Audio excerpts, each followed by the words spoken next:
ये आकाशवाणी दिल्ली है।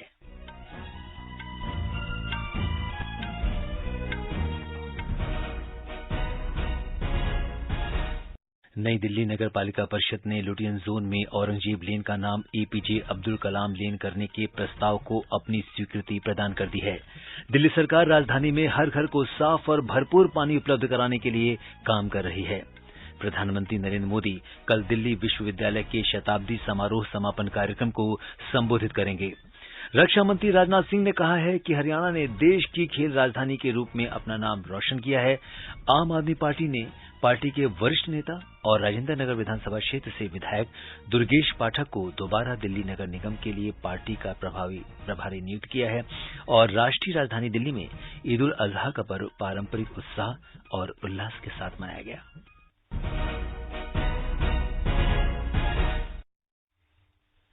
प्रादेशिक समाचार के साथ मैं सिद्धार्थ सिंह। नई दिल्ली नगर पालिका परिषद ने लुटियन जोन में औरंगजेब लेन का नाम एपीजे अब्दुल कलाम लेन करने के प्रस्ताव को अपनी स्वीकृति प्रदान कर दी है। परिषद के उपाध्यक्ष सतीश उपाध्याय ने आकाशवाणी को ये जानकारी दी। काउंसिल की मीटिंग कल हमारे यहाँ हुई थी और काउंसिल का एक्ट 94 में सेक्शन 231 में प्रावधान है जिसमें हम नेम चेंजिंग रोड्स की करते हैं और इसी के तहत कल हमने प्रस्ताव पास किया जिसमें पहले जो औरंगजेब रोड है उसका नाम देश के पूर्व राष्ट्रपति मिसाइल मैन कहने वाले डॉक्टर अब्दुल कलाम जी के नाम पर रखा गया था और कल हमने अब्दुल कलाम जी के नाम पर ही औरंगजेब लेन का नाम भी परिवर्तित किया है। श्री उपाध्याय ने बताया कि करीब 8 साल पहले औरंगजेब रोड का नाम doctor APJ Abdul Kalam road करने का प्रस्ताव आया था जिसे मंजूरी दे दी गई थी, लेकिन पास स्थित औरंगजेब लेन का नाम नहीं बदला गया था। औरंगजेब लेन doctor APJ Abdul Kalam road को पृथ्वीराज रोड से जोड़ती है। अब इसका नाम बदलने की मंजूरी दी गई है। परिषद ने कल अपनी एक बैठक में गोल मार्केट को म्यूजियम के रूप में विकसित करने के प्रस्ताव को भी स्वीकृति दी है। इस म्यूजियम को 21 करोड़ 66 लाख रुपए की लागत से विकसित किया जाएगा। म्यूजियम के पास शहीद भगत सिंह मार्ग पर सबवे भी बनाया जाएगा और भाई वीर सिंह मार्ग के पास खाली जमीन पर पार्किंग डेवलप की जाएगी। दिल्ली सरकार राजधानी में हर घर को साफ और भरपूर पानी उपलब्ध कराने तथा यमुना को स्वच्छ बनाने के लिए अनधिकृत कॉलोनियों और गांवों को सीवर नेटवर्क से जोड़ने के लिए काम कर रही है। इस क्रम में दिल्ली जल बोर्ड 1500 से अधिक परियोजनाओं पर काम कर रहा है। इस सिलसिले में जल मंत्री सौरभ भारद्वाज की अध्यक्षता में दिल्ली जल बोर्ड ने आज आदेश पारित किया है कि दिल्ली जल बोर्ड की 10 करोड़ से ऊपर की सभी नई परियोजनाओं में अलग अलग विशेषज्ञ कानूनी फर्म को अनिवार्य रूप से जोड़ा जाएगा।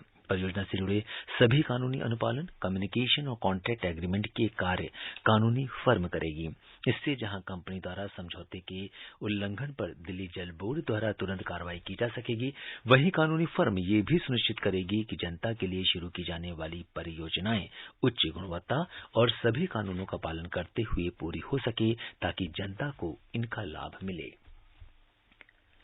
प्रधानमंत्री नरेंद्र मोदी कल दिल्ली विश्वविद्यालय के शताब्दी समारोह समापन कार्यक्रम को संबोधित करेंगे। इस दौरान वे दिल्ली विश्वविद्यालय कंप्यूटर सेंटर, प्रौद्योगिकी संकाय भवन और अकादमिक ब्लॉक की आधारशिला भी रखेंगे। ये भवन विश्वविद्यालय के नॉर्थ कैंपस में बनाए जाएंगे।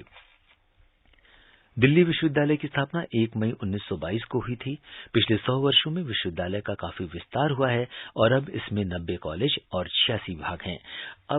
तब 6 लाख से अधिक विद्यार्थी दिल्ली विश्वविद्यालय से डिग्री प्राप्त कर चुके हैं। रक्षा मंत्री राजनाथ सिंह ने कहा है कि देश रक्षा के क्षेत्र में आत्मनिर्भर बन रहा है। उन्होंने कहा कि पहले भारत दूसरे देशों से रक्षा उपकरण आयात करता था, लेकिन अब निर्यात कर रहा है। श्री सिंह नरेंद्र मोदी सरकार के 9 साल पूरे होने पर हरियाणा के यमुनानगर में गौरवशाली भारत रैली को संबोधित कर रहे थे। उन्होंने कहा कि पहले अंतर्राष्ट्रीय मंच पर भारत की बात कोई सुनता नहीं था, लेकिन अब प्रधानमंत्री मोदी के नेतृत्व में पूरी दुनिया भारत को सुनती है।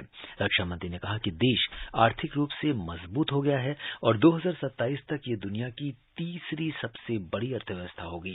श्री सिंह ने कहा कि हरियाणा ने देश की खेल राजधानी के रूप में अपना नाम रोशन किया है।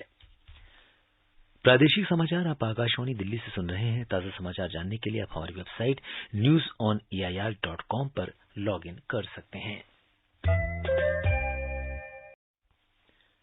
आम आदमी पार्टी आप ने आज पार्टी के वरिष्ठ नेता और राजेंद्र नगर विधानसभा क्षेत्र से विधायक दुर्गेश पाठक को दोबारा दिल्ली नगर निगम के लिए पार्टी का प्रभारी नियुक्त किया है। यह आदेश आपके राष्ट्रीय महासचिव संदीप पाठक ने जारी किया।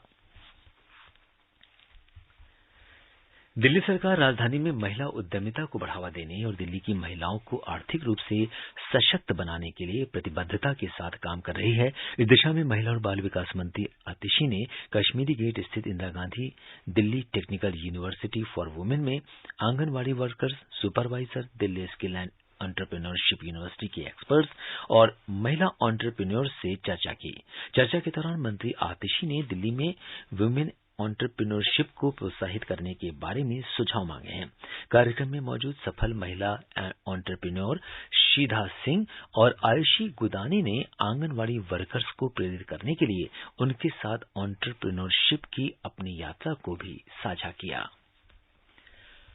दिल्ली पुलिस की अपराध शाखा ने पिछले साल मंगोलपुरी में हुए खूनी संघर्ष के आरोपी शहजाद को मेवात के पिनगावा से गिरफ्तार किया है।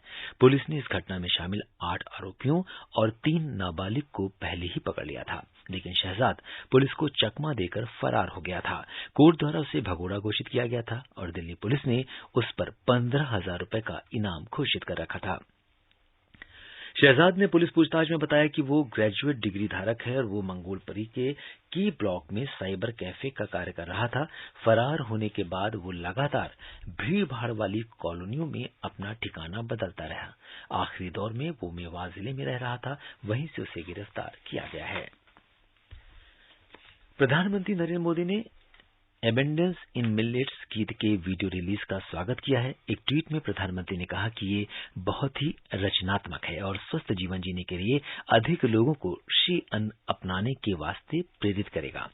प्रधानमंत्री नरेंद्र मोदी के सहयोग से श्री अन्न को बढ़ावा देने के लिए ग्रैमी पुरस्कार विजेता भारतीय अमेरिकी गायिका फाल्गुनी शाह के विशेष गीत का आधिकारिक वीडियो कल जारी किया गया।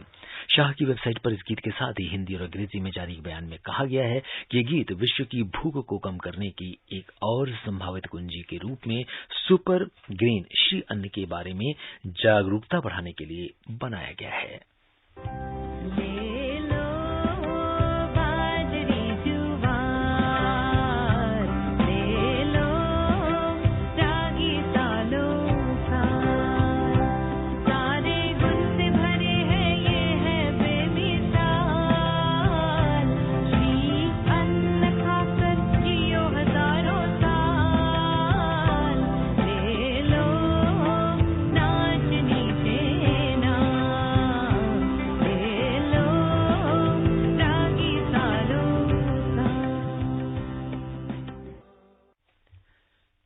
आगे बढ़ने से पहले मुख्य समाचार एक बार फिर।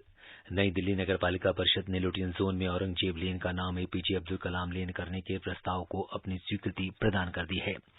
दिल्ली सरकार राजधानी में हर घर को साफ और भरपूर पानी उपलब्ध कराने के लिए काम कर रही है। प्रधानमंत्री नरेंद्र मोदी कल दिल्ली विश्वविद्यालय के शताब्दी समारोह समापन कार्यक्रम को संबोधित करेंगे। रक्षा मंत्री राजनाथ सिंह ने कहा है कि हरियाणा ने देश की खेल राजधानी के रूप में अपना नाम रोशन किया है। आम आदमी पार्टी ने पार्टी के वरिष्ठ नेता और राजेंद्र नगर विधानसभा क्षेत्र से विधायक दुर्गेश पाठक को दोबारा दिल्ली नगर निगम के लिए पार्टी का प्रभारी नियुक्त किया है और राष्ट्रीय राजधानी दिल्ली में ईद उल अजहा का पर्व पारंपरिक उत्साह और उल्लास के साथ मनाया गया। राष्ट्रीय राजधानी दिल्ली में आज ईद उल अजहा का पर्व पारंपरिक उत्साह और उल्लास के साथ मनाया गया। बारिश और बूंदाबांदी के बावजूद ऐतिहासिक जामा मस्जिद और फतेहपुरी मस्जिद सहित अन्य मस्जिदों में विशेष नमाज के लिए बड़ी संख्या में लोग पहुंचे। लोगों ने अपने मित्रों और रिश्तेदारों को बधाइयां दी। औपचारिक कुर्बानी के बाद भोजन भी साझा किया। दिल्ली के उपराज्यपाल वीके सक्सेना ने इस अवसर पर लोगों को बधाई दी। उन्होंने कहा कि त्याग और बलिदान का यह पर्व सभी लोगों के जीवन में खुशी, मोहब्बत और मुल्क में अमन लाए।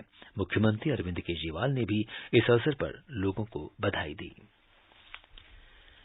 राष्ट्रपति द्रौपदी मुर्मू ने देशवासियों को ईद उल अजहा पर शुभकामनाएं दी हैं। एक संदेश में उन्होंने कहा कि प्रेम और बलिदान का प्रतीक यह त्योहार त्याग और मानवता की निस्वार्थ सेवा के लिए प्रेरित करता है। श्रीमती मुर्मू ने इस अवसर पर समाज में भाईचारा और सौहार्द को बढ़ावा देने का संकल्प लेने की अपील की है। उपराष्ट्रपति जगदीप धनखड़ ने भी बकरीद पर खुशहाली और प्रसन्नता की कामना की है। उन्होंने कहा है कि यह त्योहार कृतज्ञता व्यक्त करने और परिवारों तथा समुदायों के लिए खुशी साझा करने का अवसर है। प्रधानमंत्री नरेंद्र मोदी ने आज ईद उल अजहा के अवसर पर देशवासियों को बधाई दी है। प्रधानमंत्री नरेंद्र मोदी ने आज आषाढ़ी एकादशी के मौके पर भी लोगों को बधाई दी है। प्रधानमंत्री ने एक ट्वीट में कामना की है कि ये पवित्र दिन वारकरी परंपरा के अनुसार लोगों को निष्ठा, सम्मान और सहानुभूति के मूल्यों के प्रति प्रेरित करेगा।